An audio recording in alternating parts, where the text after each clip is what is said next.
और हमारे एक प्रहलाद भाई पटेल थे, पार्टी के बड़े वरिष्ठ नेता थे, बहुत ही इनोवेटिव थे, नई नई चीजें सोचना उनका स्वभाव था। मैं नया राजनीति में आया था तो प्रहलाद भाई एक दिन आए मिलने के लिए। उन्होंने कहा ये हमें जरा, उस समय चिमन भाई पटेल की सरकार थी, तो हमने चिमन भाई और भाजपा के लोग छोटे पार्टनर थे, तो हमने चिमन भाई को मिलकर के समझाना चाहिए कि ये जो लाल बस अहमदाबाद की है उसको जरा अहमदाबाद के बाहर जाने दिया जाए। तो उन्होंने मुझे समझाया। फिर मैं और प्रहलाद भाई चिमन भाई को मिलने गए। हमने बहुत माथापच्ची की। हमने कहा ये सोचने जैसा है कि ये लाल बस अहमदाबाद के बाहर गोरा, गुमा, लांभा, उधर नरोड़ा की तरफ आगे, देहगाम की तरफ, इधर कलोल की तरफ आगे, उधर साणंद की तरफ आगे, उसको जाने देना चाहिए, ट्रांसपोर्टेशन का विस्तार करना चाहिए। तो सरकार के जैसे सचिवों का स्वभाव रहता है, यहां बैठे हैं सारे, उस समय वाले तो रिटायर हो गए। एक बार एक कांग्रेसी नेता को पूछा गया था कि देश की समस्याओं का समाधान करना है तो 2 वाक्य में बताइए। कांग्रेस के एक नेता ने जवाब दिया था, वो मुझे आज भी अच्छा लगता है। ये कोई 40 साल पहले की बात है। उन्होंने कहा देश में 2 चीजें होनी चाहिए, एक पॉलिटिशियंस ना कहना सीखे और ब्यूरोक्रेट हाँ कहना सीखे। तो मुझे सारी समझ होगा, पॉलिटिशियन किसी को ढा नहीं कहता और ब्यूरोक्रेट किसी को हाँ नहीं कहता। तो उस समय चिमन भाई के पास गए तो उन्होंने पूछा सबसे, हम दोबारा गए, तीसरी बार गए, नहीं एसटी को नुकसान हो जाएगा, एसटी को कमाई बंद हो जाएगी, एसटी बंद पड़ जाएगी, एसटी घाटे में चल रही है, लाल बस वहां नहीं भेज सकते हैं। मगर बहुत दिन चला, 3-4 महीने तक हमारी माथापच्ची चली। खैर हमारा दबाव इतना था कि आखिर लाल बस को लांभा, गोरा, गुमा ऐसा एक्सटेंशन मिला। उसका परिणाम है कि अहमदाबाद का विस्तार तेजी से उधर साणंद की तरफ हुआ, इधर देहगाम की तरफ हुआ, उधर कलोल की तरफ हुआ, उधर अहमदाबाद की तरफ हुआ। तो अहमदाबाद पर जो प्रेशर एकदम तेजी से बढ़ने वाला था, उसमें तेजी आए, बच गए। छोटी सी बात थी। तब जाकर के, मैं तो उस समय राजनीति में नया था, मुझे कोई ज्यादा इन चीजों को मैं जानता भी नहीं था, लेकिन तब समझ में आता था कि हम तत्कालीन लाभ से ऊपर उठ करके सचमुच में राज्य की और राज्य के लोगों की भलाई के लिए हिम्मत के साथ, लंबी सोच के साथ चलेंगे तो बहुत लाभ होगा। और मुझे याद है जब अर्बन डेवलपमेंट ईयर मनाया तो पहला काम आया ये एंक्रोचमेंट हटाने का। अब जब एंक्रोचमेंट हटाने की बात आती तो सबसे पहले रुकावट बनता है पॉलिटिकल आदमी, किसी भी दल का, वो आके खड़ा हो जाता है क्योंकि उसका लगता है मेरे वोटर है, तुम तोड़ रहे हो। और अफसर लोग भी बड़े चतुर होते हैं, जब उनको कहते हैं कि ये सब तोड़ना है तो पहले जाकर को हनुमान जी का मंदिर तोड़ते हैं। तो ऐसा तूफान खड़ा हो जाता है कि कोई भी पॉलिटिशियन डर जाता है, उसको लगता है ये हनुमान जी का मंदिर तोड़ दिया। वो हमने बड़ी हिम्मत दिखाई। उस समय हमारे आईके शायद अर्बन मिनिस्टर थे, और उसका परिणाम ये आया कि रास्ते चौड़े होने लगे। तो जिसका 2 फुट 4 फुट कटता था वो चिल्लाता था, लेकिन पूरा शहर खुश हो जाता था। इसमें एक स्थिति ऐसी बनी, बड़ी इंटरेस्टिंग है। अब मैंने तो 2005 अर्बन डेवलपमेंट ईयर घोषित कर दिया, उसके लिए कोई 80-90 पॉइंट निकाले थे, बड़े इंटरेस्टिंग पॉइंट है। तो पार्टी से ऐसे ही मेरी बात हुई थी कि भाई ऐसा एक अर्बन डेवलपमेंट ईयर होगा, जरा सफाई वगैरह के कामों में सबको जुड़ना पड़ेगा सब। लेकिन जब ये तोड़ना शुरू हुआ तो मेरी पार्टी के लोग आए। ये बड़ा सीक्रेट बता रहा हूं मैं। उन्होंने कहा साहब ये 2005 में तो अर्बन बॉडी के चुनाव है, हमारी हालत खराब हो जाएगी, ये सब चारों तरफ तोड़फोड़ चल रही है। मैंने कहा यार भाई ये तो मेरे ध्यान में नहीं रहा, और सचमुच में मेरे ध्यान में वो चुनाव था ही नहीं। अब मैंने कार्यक्रम बना दिया। अब साहब मेरा भी एक स्वभाव है,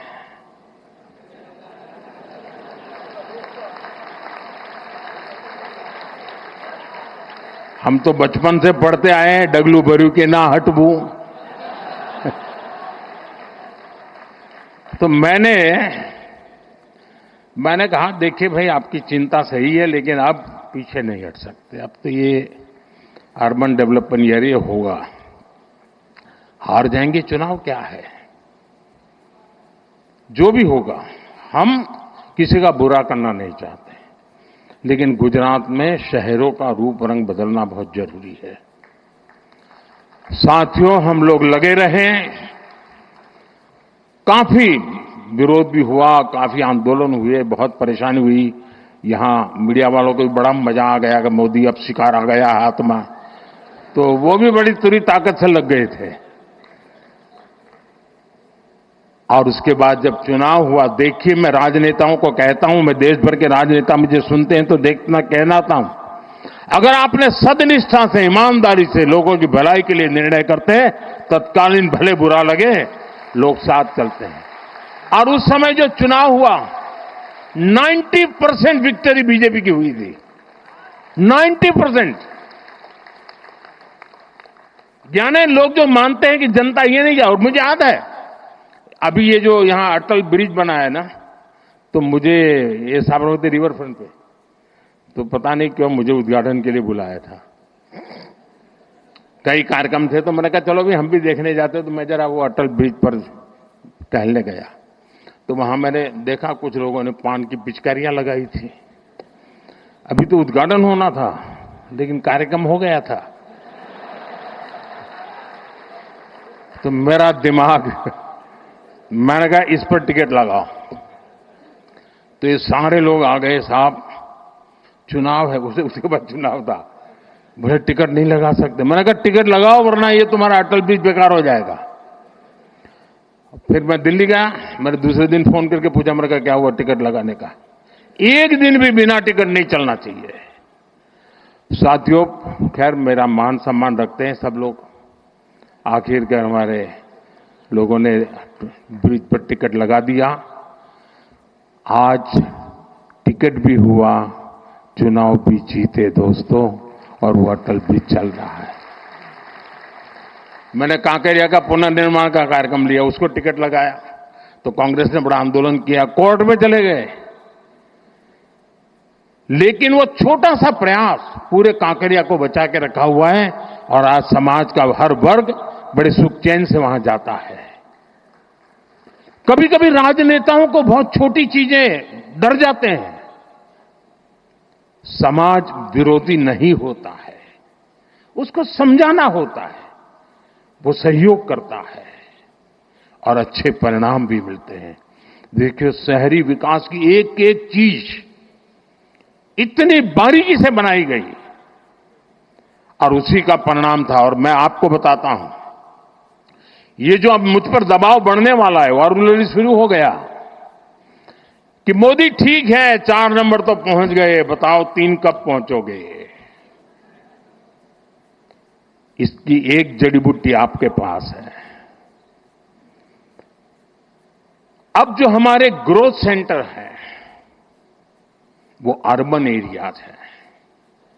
हमें अर्बन बॉडीज को इकोनॉमी के ग्रोथ सेंटर बनाने का प्लान करना होगा। अपने आप जनसंख्या के कारण वृद्धि होती चले ऐसे शहर नहीं हो सकते हैं। शहर आर्थिक गतिविधि के तेज तर्रार केंद्र होने चाहिए।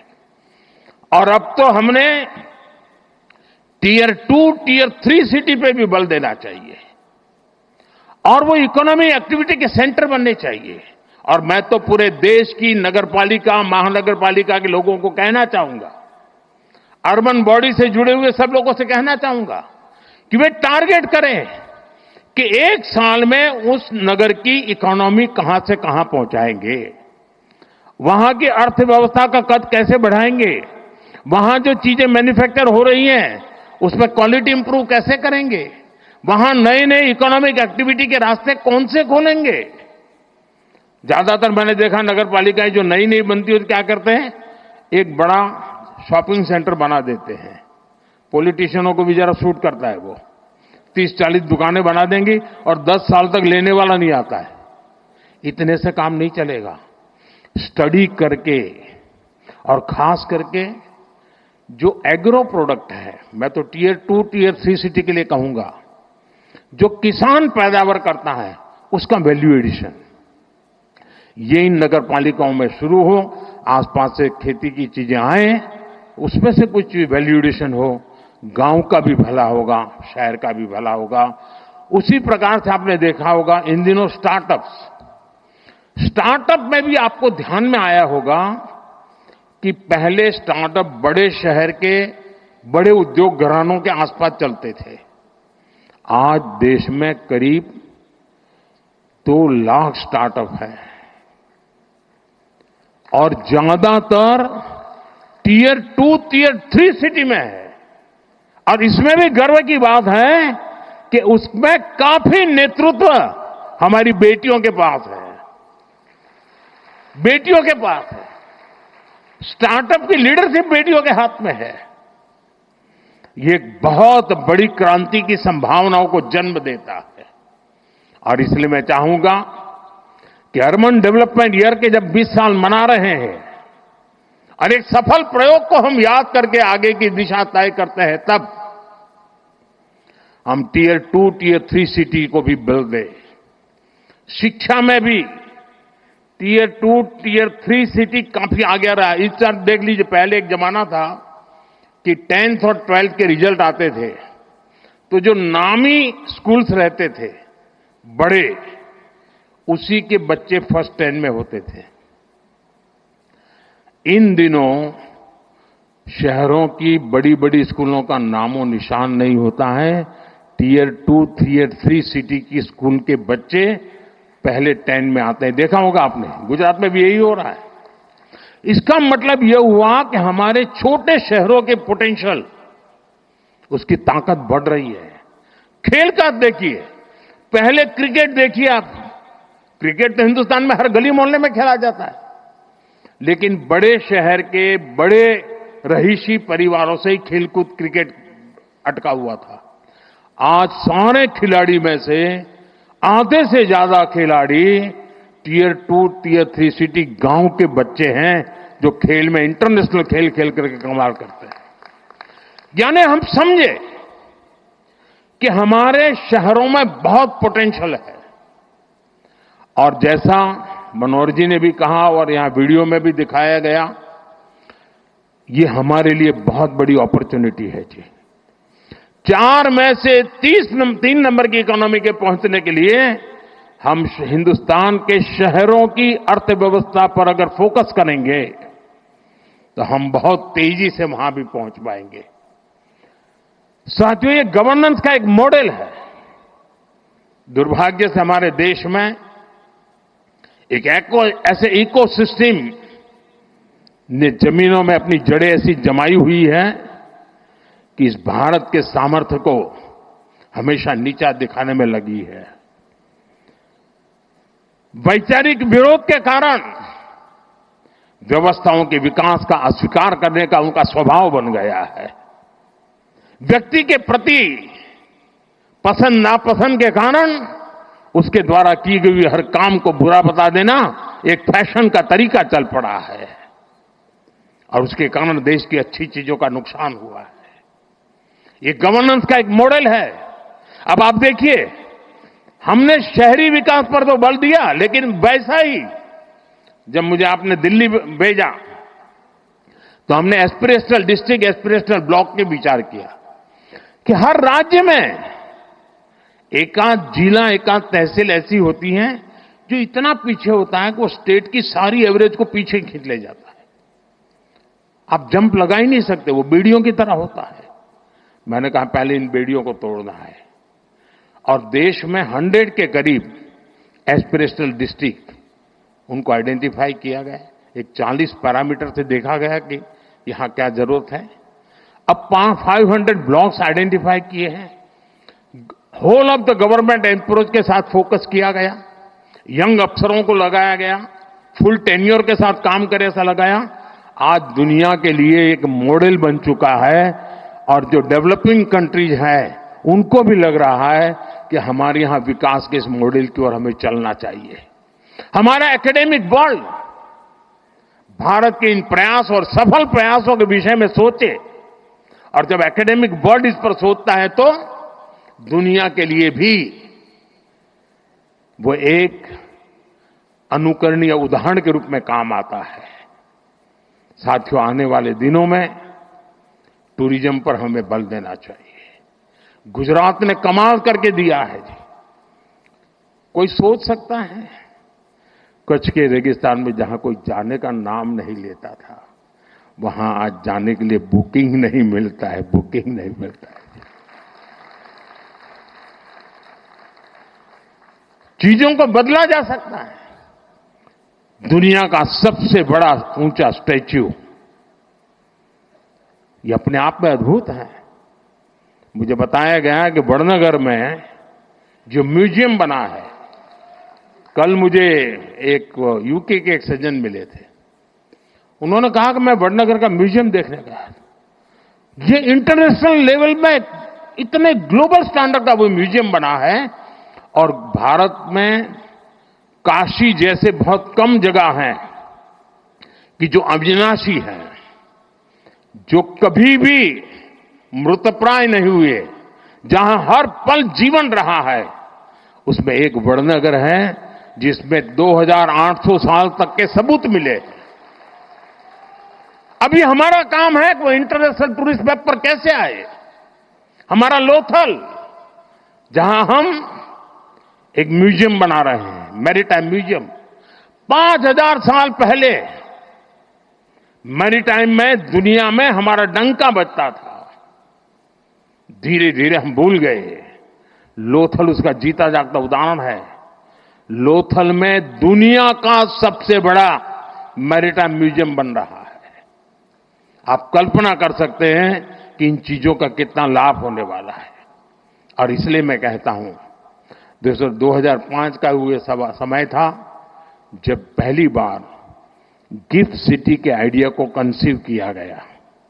और मुझे याद है, शायद हमने इसका लॉन्चिंग टागोर हॉल में किया था। तो उसके बड़े बड़े जो हमारे मन में डिजाइन थी, उसके चित्र लगाए थे। तो मेरे अपने ही लोग पूछ रहे थे, ये होगा? इतने बड़े बिल्डिंग टावर बनेंगे? मुझे बराबर याद है। यानी जब मैं उसका मैप वगैरह और उसका प्रेजेंटेशन दिखाता था केंद्र के कुछ नेताओं को, तो वो भी मुझे कह रहे थे, कह रहे भारत जैसे देश में क्या कर रहे हो तुम? मैं सुनता था। आज वो गिफ्ट सिटी, हिंदुस्तान का हर राज्य कह रहा है कि हमारे यहां भी एक गिफ्ट सिटी होना चाहिए।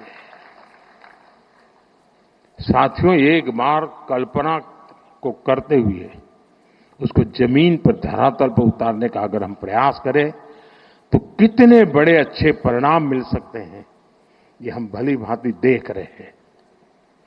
वही कालखंड था, रिवर फ्रंट को कंसीव किया।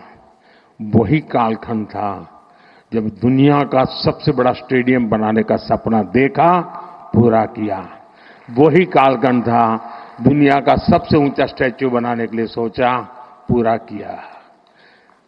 भाइयों बहनों, एक बार हम मान के चले, हमारे देश में पोटेंशियल बहुत है, बहुत सामर्थ्य है। साथियों, मुझे पता नहीं क्यों निराशा जैसी चीज मेरे मन में आती ही नहीं है।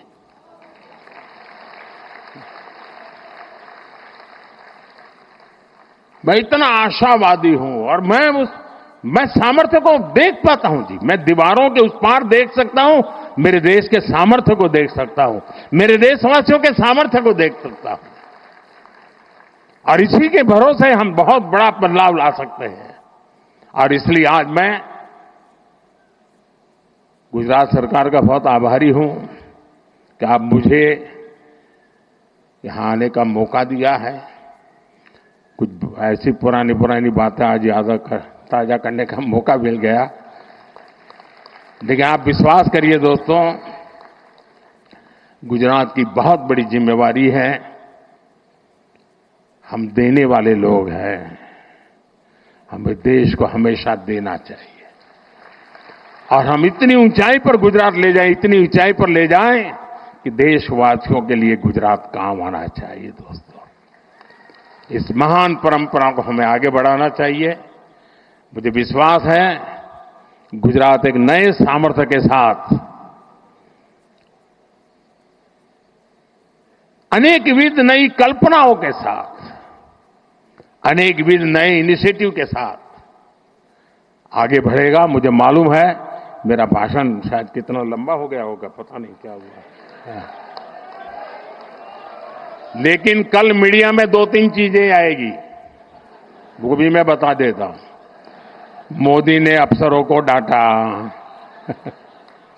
मोदी ने अफसरों की धुलाई की, वगैरह वगैरह वगैरह। खैर वो तो कभी कभी चटनी होती है ना, इतना ही समझ लेना चाहिए।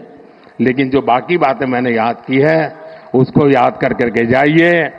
और ये सिंदूर या मिजाज,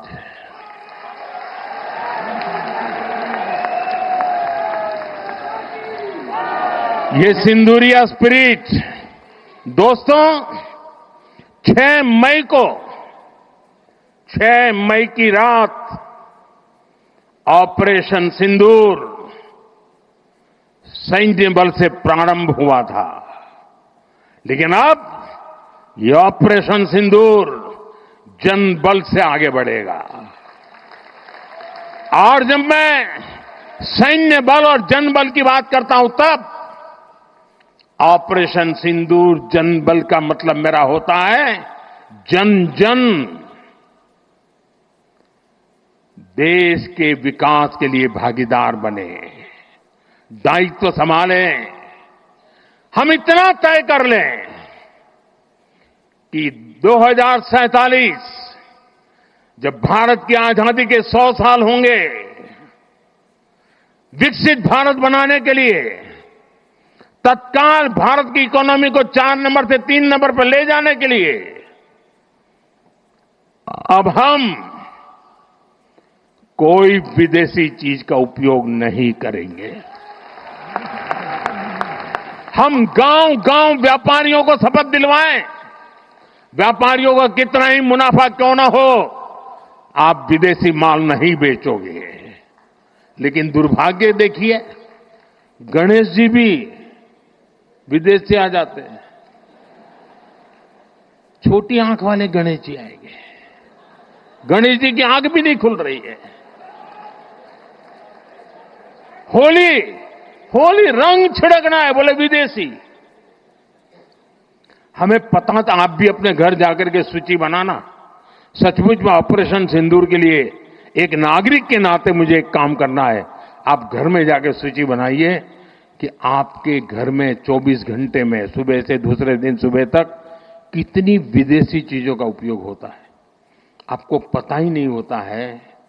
आप हेयर पिन भी विदेशी उपयोग कर लेते हैं, कंघा भी विदेशी होता है, दांत में लगाने वाली जो पिन होती है वो भी विदेशी घुस गई है, हमें मालूम तक नहीं है,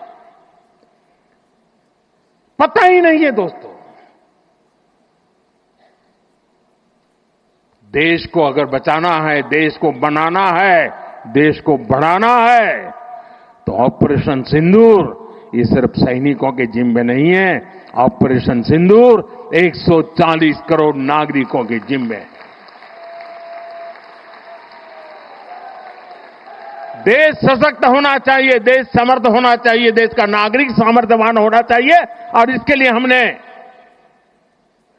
vocal for local, one district one product, जो आपके पास है फेंक देने के लिए मैं नहीं कह रहा हूं, लेकिन आप नया नहीं लेंगे। और शायद 1-2% चीजें ऐसी हैं जो शायद आपको बाहर के लेनी पड़े, जो हमारे यहां उपलब्ध ना हो। बाकी आज हिंदुस्तान में ऐसा कुछ नहीं।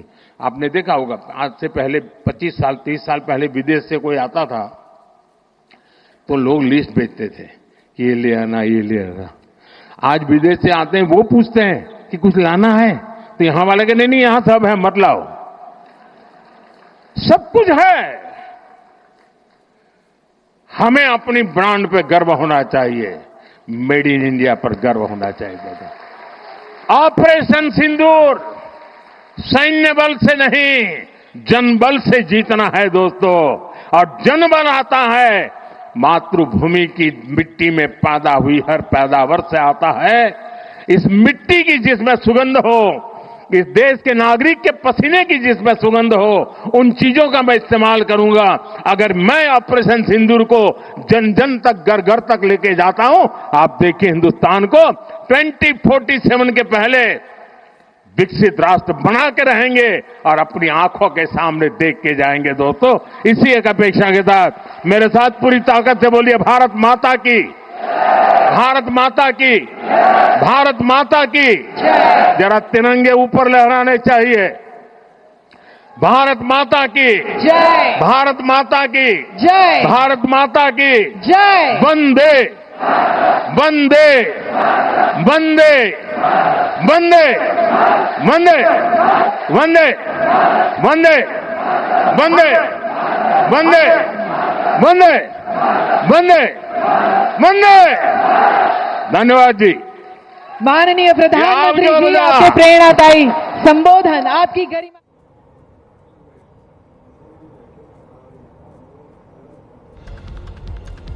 तो प्रधानमंत्री